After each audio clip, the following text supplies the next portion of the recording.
বাবা যদি বেশ শিব হয়ে যান, পার্বতী করি মাকে, মোটা সোটা বলে গণেশ করব গম্ভীর বরদাকে। লক্ষ্মীকে নিয়ে চিন্তা তো নেই, নেই কোনো মানামানি। কাকুতি মিনতি করলে দিদি রাজি হবে ঠিক জানছি। অসুবিধা হবে সরস্বতী ভূমিকাটা নিয়ে, তবে ছোট দিদিভাই বাবার কথায় নিশ্চিত রাজি হবে। কার্তিক নে ভাবনা কি তোর, বলেছিল ছোট দাদা। তার প্রায় উচ্চাই গেছি, দূর হয়ে গেছে বাধা।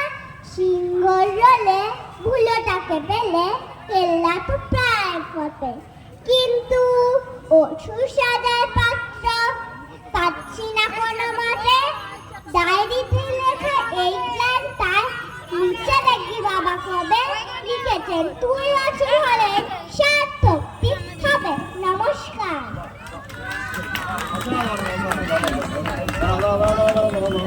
যাও